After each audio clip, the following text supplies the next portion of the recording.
Olá pessoal, meu nome é João, eu sou de Araçatuba. A Rose me chamou para falar com vocês sobre algum tema relacionado ao Espiritismo, então nós vamos falar sobre orgulho e vaidade. Quando a gente procura no dicionário esses termos, a gente encontra que o orgulho está relacionado ao excesso de admiração que o indivíduo tem em relação a si próprio e também tem relação aí com soberba, altivez, atitude de desprezo em relação ao próximo, enquanto que vaidade é colocada como característica daquilo que é vão e que não possui conteúdo.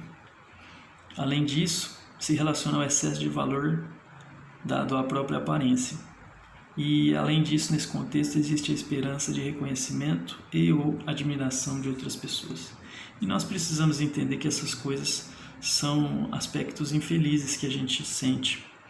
A gente é espírita, sabe que a gente vem reencarnando ao longo dos séculos e a gente pode afirmar que, de forma geral, a gente vem cultivando o orgulho e a vaidade.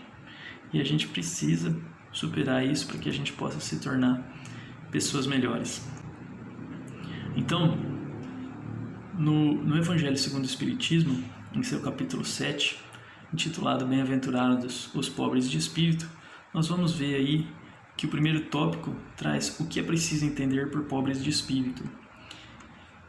E ele coloca que pobres de espírito são os humildes e não os desprovidos de inteligência.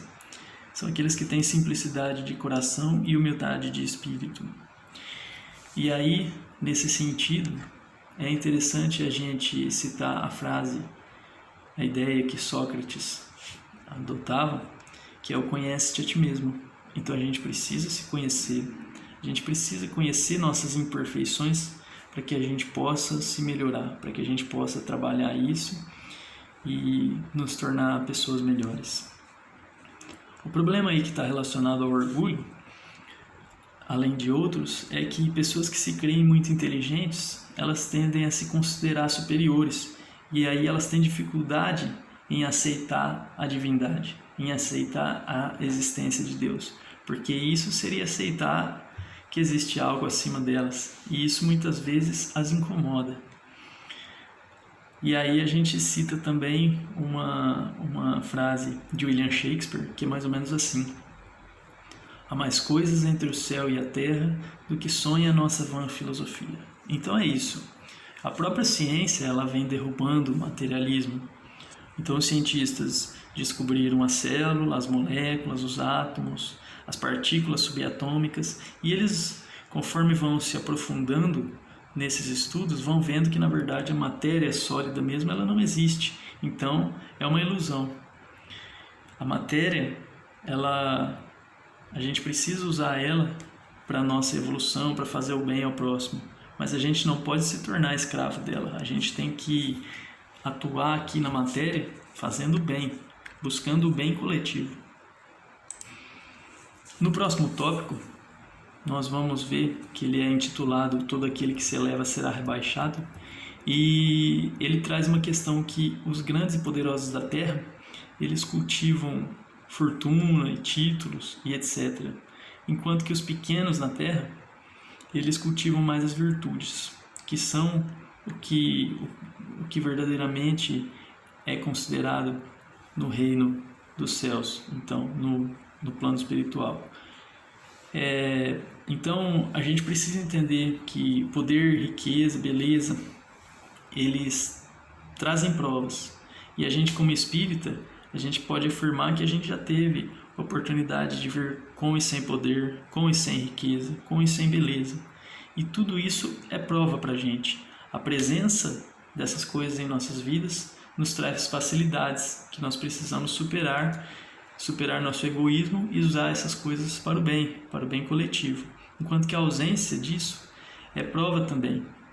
Muitas vezes são provas rudes aí, que vai fazer com que a gente exercite a nossa resignação e a nossa fé.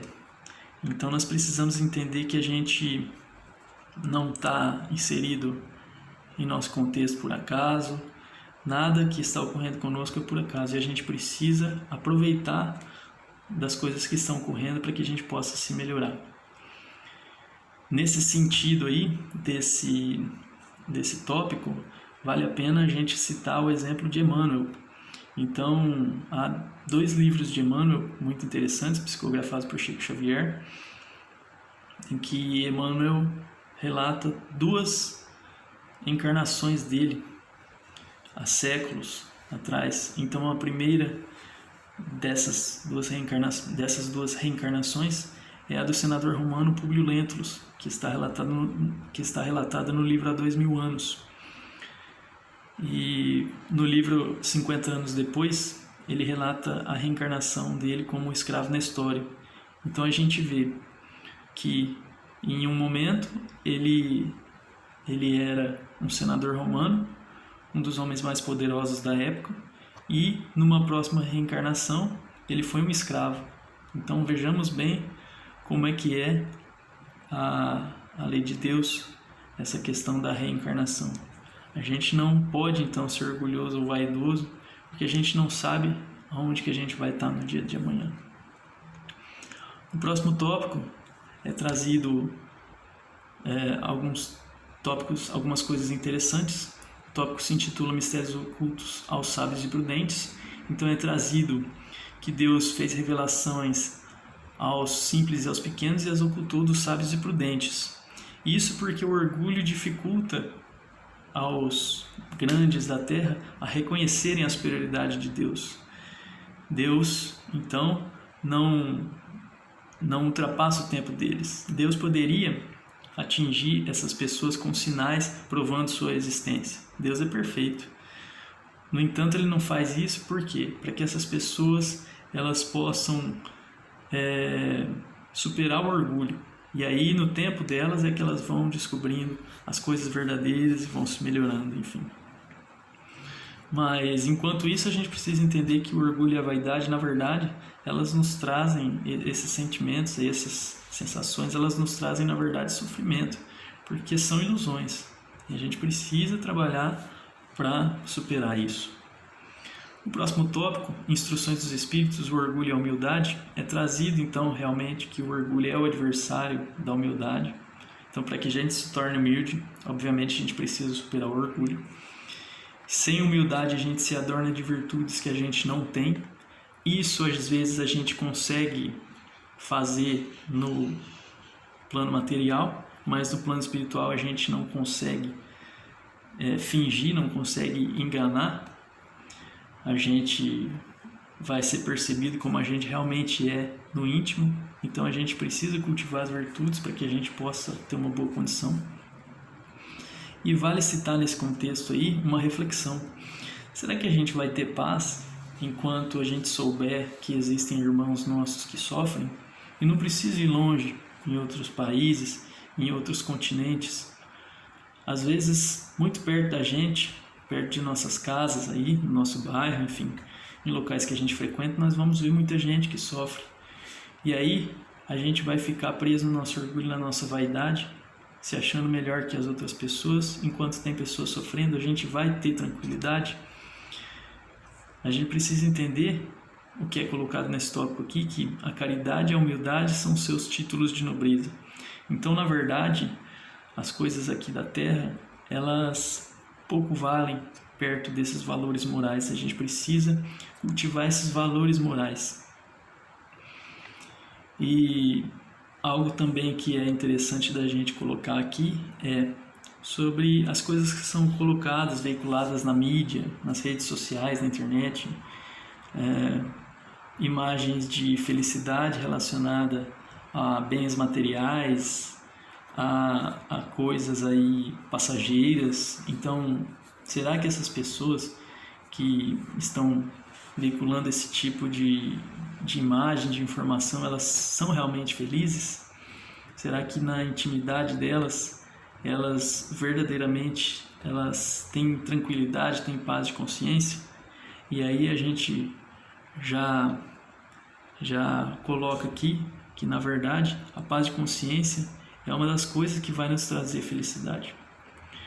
Fazer a coisa correta, fazer o bem, é o que nos traz paz de consciência e é o que nos traz a verdadeira felicidade. No próximo tópico aí, nós vamos ver que é intitulado Missão do Homem Inteligente na Terra, a gente precisa entender que a inteligência é um atributo dado por Deus a nós e a gente precisa saber usar esse atributo para o bem.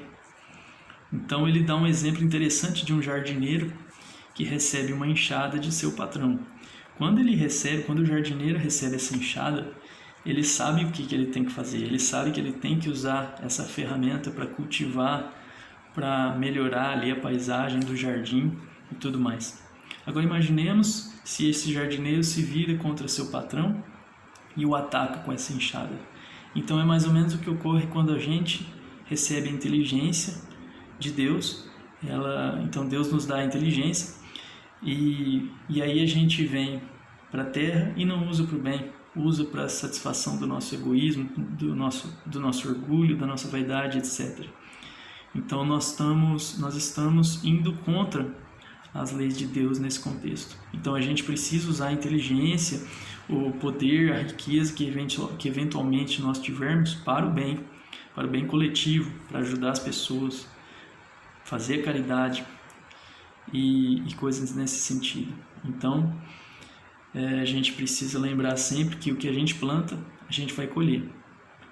Isso é a lei de causa e efeito. É uma lei de Deus da qual ninguém escapa. Então, que Deus possa nos abençoar para que a gente possa entender suas leis, entender as lições de Jesus e, mais do que entender, para que a gente possa aplicar essas lições em nossas vidas. Muito obrigado. Fiquem com Deus.